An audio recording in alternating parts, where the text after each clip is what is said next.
Hello, Geeks and Ghouls. You probably saw the title of the video and you're starting to worry about me if I have lost my mind, if I had a stroke. But no, I want to do this video for quite some time now. It's been in my plans since I read The Time Machine by H.G. Wells some years ago, and it's about this novel, this very influential novel. The reason I added the whole Lindsay Ellis part in this video and her counseling was both because it's a great example of what I'm about to say and actually in my opinion, validates my point, as well as Lindsay Ellis herself told in her own video about her being cancelled. It's my part of the effort to cannibalize on her counseling for views and clout. So yes, you have been warned, and if you want to know what I had to say about Lindsay Ellis, yeah, stick along, because first I'll talk about The Time Machine by H.G. Wells. The Time Machine, in case you don't know, it's a novel from 1895, so yeah, quite old, but very, very influential. It's the novel that made the concept of time travel through a vehicle very popular, and we've all seen Doctor Who, I believe, so we know that yes, this is popular. As with most novels of that era, it's about a party when one of the revelers tells his story, and he's an English scientist that creates a time machine and travels through time in the future, and he ends up in Anno Domini 802,701 in Earth, and future Earth is unlike anything Earth was back then or now. It has become one huge garden, and it is occupied by two races. Race 1, the first race our time traveler meets, it's the Eloi. Small, beautiful, childlike adults. They live in small communities. They have some large futuristic houses, but they're not that well kept. They seem like they're breaking apart, and they eat fruit because there are a lot of gardens there, and they're very simple. I mean, people disappear every night and they seem not to notice. And yes, they are beautiful but simple. And there's this other race, the Morlocks. And they're ape-like, primitive. They live in the darkness underground, and they run the machinery that keeps the society running. They keep the gardens being gardens, I guess. And they only come out at night to snatch and eat the Eloi. And yeah, if you noticed this already, yes, this is a perfect example of class struggle. Even our protagonist theorized that the Morlock, the working class in the future, that became a different race because they lived underground and worked their asses off. And yeah, the Eloi represent the nobility. They are the pampered, beautiful people on top of society that the working class of the Morlocks feeds on them when they run out of food.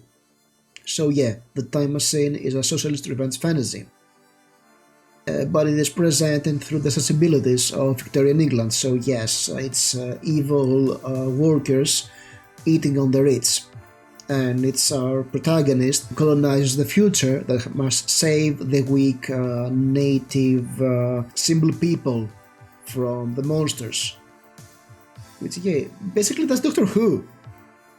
So, you read this stuff in 2020 or 2018 in my case, or 2019, I'm not sure, never mind that. Nowadays, and this book gets a brand new meaning. Because after all, nobility is out of fashion, and there's a new noble class in our society, celebrities. Just think about it, okay? We are the Morlocks. We work our asses off every day to keep civilization running. Yeah, okay. You get my point. And we look up to a pampered class of beautiful, simple-minded people who live in beautiful paradise gardens, and they eat whatever they want. They are exemplar, they're amazing, and then we get hungry, not literally hungry, and we choose one celebrity that we eat. Yes, that's outrage, or as the millennials and zoomers call it, cancel culture. Here's the thing. We are outraged at celebrities when night falls, when they do something stupid. And we always did that. I mean, there have been a lot of celebrities who were caught in scandalous affairs and went public, and they were cancelled before Twitter became a thing. But with social media and the increased exposure of celebrities to our common people, it's very easy for a celebrity to do an oopsie. And since voices of the Morlocks are amplified through social media, there's going to be a meal. It's night time every day, baby. I mean, just think about it. Just go on YouTube and see how many videos you saw about Amber Heard and Johnny Depp, or about J.K. Rowling, or anybody else, come to think of it. But that's just two examples that were very prominent, and they fed the YouTube algorithm quite a lot. So yeah, if you read the Time Machine today, yes, it's about celebrities and cancel culture. And we are the Twitter Morlocks, the subhuman, primitive trolls that are happy to devour the flesh of celebrity Eloy, no matter how big or small they are. And we devour their lives through social media posts, gossip magazines, or we just cancel them when night falls. And when we finish with the cancellation banquet, I guess, the rest of them act as if nothing happened. But actually imagine that. Imagine the stress of the celebrities who are actually smart enough to know that one day the night will come for them and the Morlocks will come along. And let me say, not all cancelling is wrong, okay? I'm not the kind of guy who say, oh, cancel culture, it's bad. No, it's not. Sometimes cancelling does happen for a reason, when enough people are pissed off by a person, by a celebrity, and they don't want to support them anymore. If their actions or words or whatever makes them toxic, makes the experience of interacting with their art not enjoyable, you stop supporting them. And yeah, cancelling was always happening. We didn't have a hashtag about it. We didn't have a hashtag cancel. And I can add a lot of disclaimers here. But fuck it, I'm not Lindsay Ellis, and she's the one who does the disclaimers for everything, because it's very easy to be misconstrued, she and her peers, according to her non-apology video, actually. So, who is Lindsay Ellis and why I mention her? In case you don't know her, she's a YouTuber. She began her career as the nostalgia chick on Channel Lonesome, this very big early YouTube channel of the guy with the glasses, nostalgia critic, etc.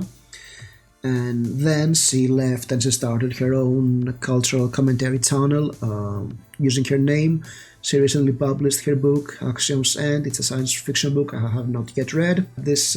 Recently she had those two amazing Omegaverse videos that you should definitely watch. So yes, I'm not cancelling Lindsay Ellis because I say go watch her Omegaverse videos, and then laugh at me because I thought of calling some of my works as Omegaverse myself and I wasn't aware of it. And it's military cyberpunk, or cyberpunk, not Omegaverse. So yes, I dodged the bullet thanks to her, and I'm grateful. She is basically an author called Ellis, and if you also know other authors called Ellis, like Bret Easton Ellis or Warren Ellis, yes, she also got hashtag cancelled. You know what? She didn't just get cancelled, she actually pulled the J.K. Rowling maneuver. I mean, okay, she had a habit of tweeting dumb stuff like J.K. Rowling, and one of her dumb takes caught up with her, and then she doubled and tripled down. So at the end of it, we got a long train wreck of an apology from her, and it was quite interesting. Alright, J.K. Rowling did say some very bigoted stuff. I won't go deep into that because it's not my place to speak about this, okay? Not the people she was bigoted against, says, okay? She said she did some very insensitive stuff, and then she doubled down on a very long and eloquent text about why she's bigoted. And yeah, it's interesting to read that because you get into the mind of a bigot very well. But Lindsay Ellis did nothing wrong, initially. What she did, she tweeted about a Disney movie called Raya and the Last Dragon, which she called an Avatar ripoff. Let's see the tweet. Also watch Raya and the Last Dragon, and I think we need to come up with a name for this genre that is basically Avatar the Last Airbender Redux. It's like half of all YA fantasy published in the last few years.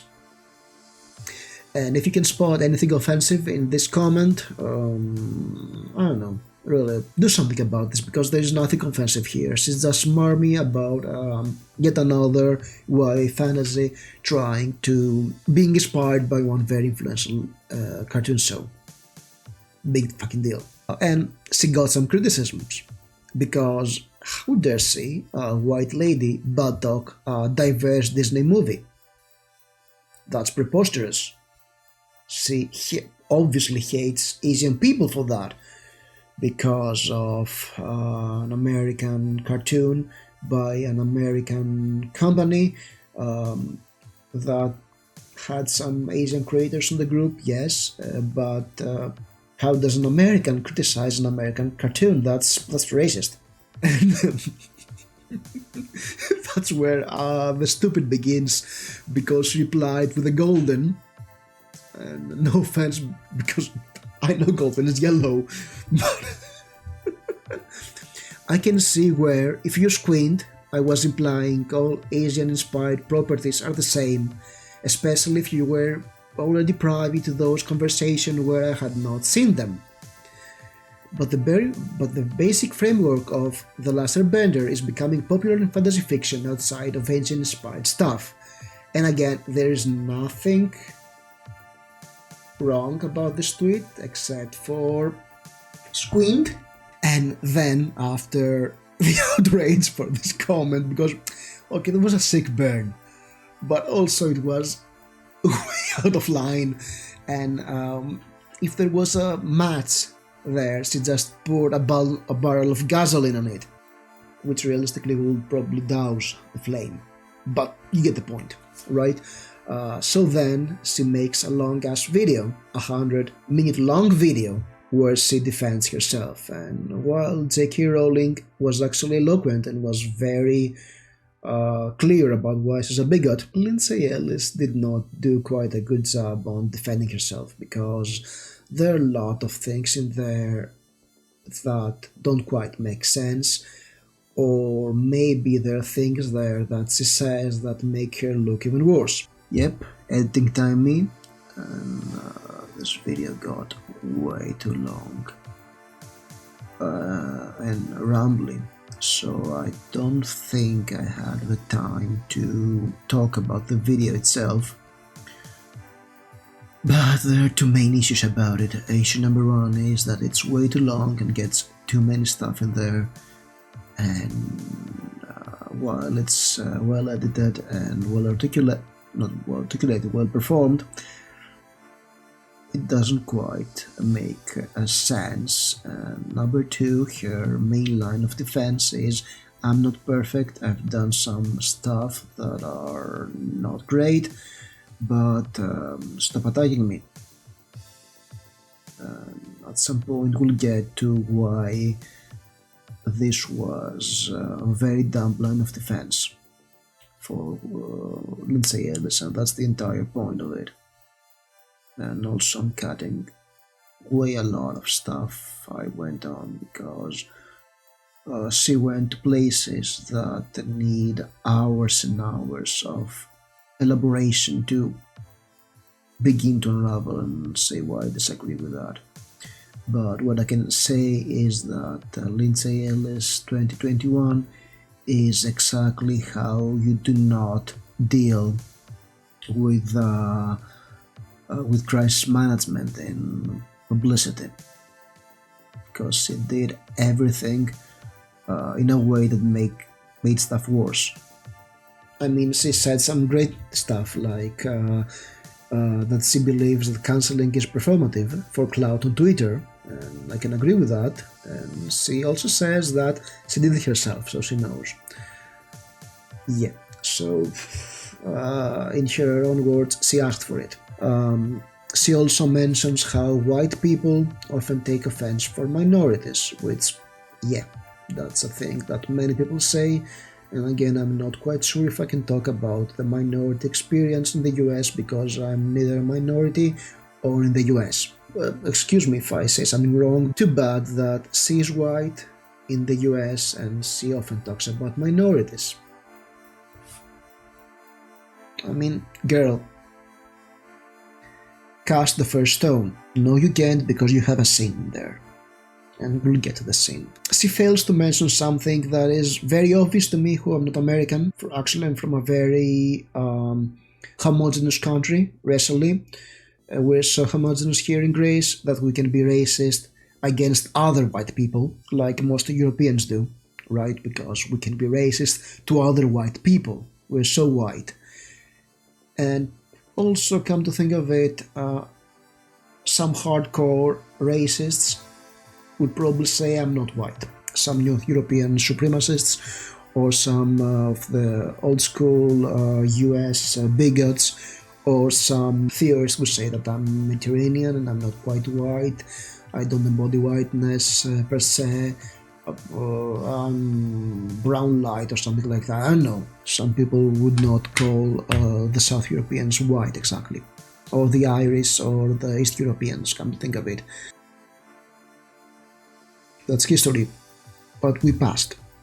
I mean, look at me, cannot mistake me for anything else. But I do believe that a lot of the race talk we see from the US is getting very complicated because often race is conflated with another social construct. Yes, race is a social construct, and that social construct is class. This happens because of how historically class mobility was tied to race in the US. Meaning that everybody could be dirt poor, but white and Asian people were more likely to be middle or upper middle class. That's how we get the concept of privilege. It's how likely you are to end up on a higher class. So if you are seeing middle class people, you also see white people, and you can easily conflate. When you see African American people, there is a good chance they are working or underclass. And this, in a lot of ways, influences leftism in the US. Yeah, I don't often get political in this channel, but I have to get political about something. There is this concept of intersectionalism, which started off as an add-on to the traditional Marxist view of class struggle, where other factors like gender, race, sexual orientation or ability are also creating injustice apart from class. And even within the same class there are different needs because people are an intersection of different factors that affect them. But if you go out and paint some class issues or issues about a certain skin color or about gender, for instance, calling all middle-class people whites, probably because you don't want to talk about class, because there was this thing called the Cold War, and if you talked about class in the Cold War, there was a good chance you'll end up in prison as a traitor, as threat.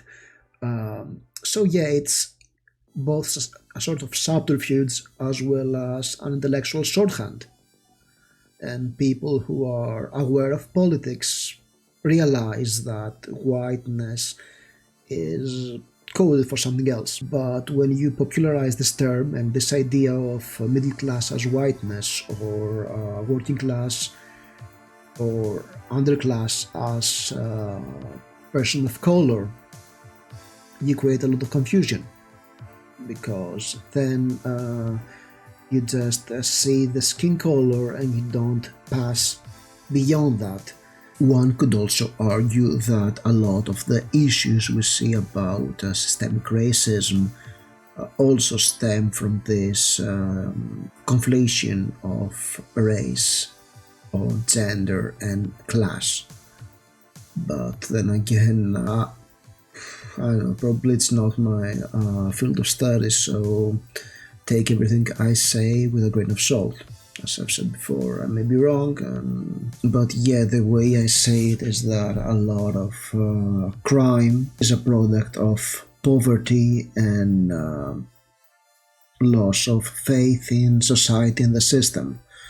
So crime is something that is often encountered in underclasses, and when you racialize them, then you get races of perceived criminals. If you take intersectionalism and you actually erase the concept of class, you end up with plain old essentialism, which is another word for bigotry. So that's a slippery slope, and yeah, sometime we have to talk about class, but it's not that time, and I'm not that guy. Enough with the break. And because I've spoken of class, let's get back to Time Machine, which is a class struggle. It's an allegory on class struggle. And if you watch the two races of our future Earth, you can see that something very basic is missing. And this is the middle class, the urbanites, the petit bourgeois, as Marx call it, the white collar people who are not very rich, they're of the pampered few, but they're not a working class either. Middle class is obliterated in this future, and that makes the Time Machine Marx's revenge fantasy, actually, because the middle class is obliterated. And then you see our age after 2008, where the middle class is being obliterated because of a lot of things, because of the big crisis in 2008, the Wall Street bust and the 1% and all this kind of stuff, and the global recession that hit, or the recession which is coming after the COVID crisis, and the fact that there is a huge emerging class of white-collar workers, white-collar working class, actually, yes, white-collar Morlocks, people who are doing service jobs or, badly paid intellectual work, because of the way our society and our economy is transforming from industrial to information capitalism. There is no middle ground when it comes to, you actually start to get a situation where there used to be an upper class, a middle class, and a lower class, and they were big, and now you see that the middle class is either absorbed by the upper class or the lower class. And that's what we get. People with comfortable jobs and decent income start to become the privileged ones. And another factor that I believe plays in cancel culture is the outrage. There are so few prestigious and well-paying jobs that bad people don't deserve them and they should get fired. Because I, who stand behind this keyboard, am better than that, and I deserve this position in the middle class that is shrinking. So yeah, we're white-collar Morlocks. And when it comes to celebrity culture, there is actually an emerging middle class in celebrity, and that's the micro-influencers and prosumers like yours truly, who has a YouTube channel that almost 500 people, subscribe please to make them 500, are able to produce content and have our voice out there and maybe have a shot at becoming celebrities. But then again, you see that if you have a following, no matter how small, you're becoming fair game. I mean, go to any gossip community that catalogs various personalities, various prosumers, and you can see that, yes, some people are done alive there. So yeah, as the middle class is diminishing, the working class Morlocks are getting hungrier and hungrier, and they are eager to devour some smaller fry, like Lindsay Ellis. I mean, she's a YouTuber. She has 1.14 million subscribers. She makes more than $1,000 per month on Patreon. So yes, she's not a big celebrity. She is known, and yeah, after the screened comment and her video and the various things that can be misconstrued through this video, she deserves to get some flack. But no, she doesn't deserve to be cancelled, or hashtag cancelled, I guess. And I'll continue watching her videos. In my opinion, Lindsay Ellis did one huge mistake. She spent years and years of her career actively courting on the Morlocks. She probably thought herself as a Morlock. Only when night came, she found herself on the other side, and Eloy surrounded by Morlocks, hungry Morlocks. All she had to do is do their make their own tweet, and she was fair game. She was fair game after that. I mean, okay, most of her content is political analysis of children or geek properties. She actively went out and courted an audience who enjoys hour-long, in-depth critiques of Disney cartoons or romance novels in the Omegaverse case, which was hilarious video, or, I don't know, fantasy and sci-fi properties through an intersectional lens. And don't get me wrong, I enjoy that. Alright, that's why I watch a lot of this kind of content, of critical analysis. And if it gets political, no problem, I like that. I like to learn something new every day. It's a great opportunity to ponder on the art of storytelling and what it can mean. It's a great way to see how my own lived experience can express itself in my writing. It's great. I love that, but you know what? After a while, you see that there is this recurring theme of people calling out microaggressions and being focused on microaggressions. And that's a problem because micro is, very small. So yes, you can be microaggressive, but you often don't understand why it's wrong doing that, and once it's pointed out to you, you can make a decent effort to stop doing that. I mean, spreading my legs in public or on the train. I get why it's annoying. And yes, we get back 2012, when we could get out of the house. In 2021, manspreading is an effective way of social distancing. I get that cartoons and pop culture are a perfect way to convey values to children and adults, and propaganda often uses cartoons. And the comedy often keeps certain stereotypes out there.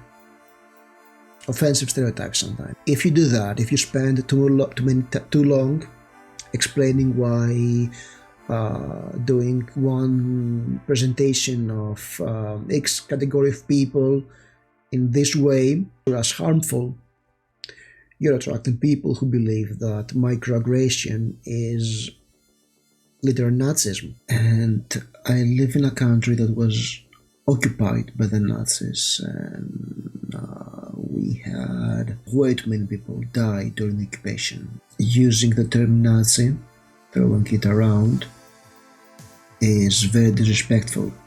And it doesn't help when you make a video about it to non-apologize that your content is full of microaggressions, because that's the scene of Lindsay Ellis, microaggression. And you know what, it's also very sad to have this kind of political debate around products by multinationals like Disney or Warner Brothers. I mean, having huge political debates about Star Wars, a movie about space wizards fighting space Nazis, is dumb. There is nothing inherently political about the state of Star Wars, in my opinion. There is nothing inherently political about the state of the comic book industry. There's some very bad business choices, as well as some very bad creative cultures in those companies in Disney. But in the end of day, I really don't see how political is an online debate between older men who believe that women came and destroyed their plaything of Star Wars versus women who get off by imagining that a random space girl can fall in love with a genocidal incel mass shooter and change him through her love, because that's what Reylos are. Right? I mean, Kylo Ren is a mass shooter. He actually went to his school and killed all the other students. Plus, he's a neo-Nazi. Yes, he's an alt-right mass murderer. If you are a Reylo, you're literally getting off on the magical vagina of Rey, salvaging a mass murdering alt-right loser. So yeah, you're conflating social change with consumer goods. You end up paying a high amount of money to some rich white people because they tweet how much they love them people of color. Or you just buy something that supports people of color. You buy a book written by a person of color, or a movie that stars a person of color, and you feel good about yourself that you really, really helped them.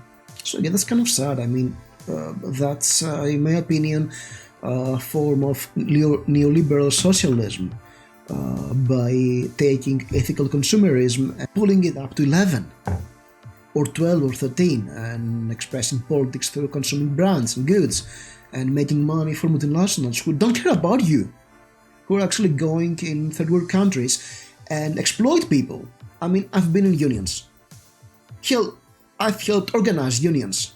Most of my time I spent it trying to talk down some of the more radical people so they can convince the more moderate ones to join us and work together, because in the end of the day, if you purely test everybody, you're left alone. You get nowhere and you need more people on your side. So yeah, you're basically working for the 1%. You make everybody look stupid and you waste time from useful discourse by talking about Star Wars or Harry Potter. No, you're supposed to watch Star Wars or Harry Potter, enjoy that, and then move on. And yes, this comes from a guy who is wearing an ironic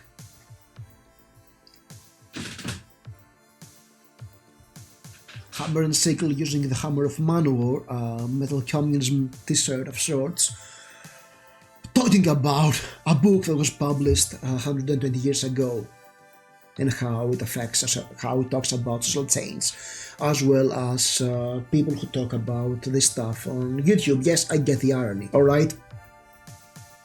Whatever. I mean, in her video, Lindsay Ellis complains that honest trailers did the exact same joke with her about Raya and the Last Dragon being an Avatar ripoff. No shit, Sherlock. Really? I mean, their audience doesn't care. They are there to listen to that and laugh at it. Your audience, the one you cultivated, that you told them that talking shit about diverse movies is bad. Yes, they will eat you alive. Because White Lady dared to talk about Asian movie. And you know, you did that when the anti-Asian sentiment is at an all-time high in the US. So imagine that pampered white lady is talking smack about the holy grail of an ancient-styled Disney movie. That's scandalous. I mean, Raya and the Last Dragon literally saves Asian lives, according to this logic. And yes, I know representation is a big thing and why it's important, yada yada yada. I'm not Lindsay Ellis. And if you don't believe that, leave a comment and ask for a video. I can talk about that, why representation is important. So yeah, this Morlocks that you've surrounded yourself with, if you're someone like Lindsay Ellis, will eat your Eloy ass and they'll ask for seconds. And they are asking for seconds. Other people in that niche of cultural commentary. It's well, as people say, you reap what you sow. And yeah, I'll admit I did this video for clicks. I talked about Lindsay Ellis for clicks. I'm guilty. I'm part of the culture. Blame the game, not the player. Because, really, ask yourself, who the fuck cares about H.G. Wells and his Time Machine, this very influential sci-fi masterpiece? You all clicked for Lindsay Ellis, you filthy Morlocks.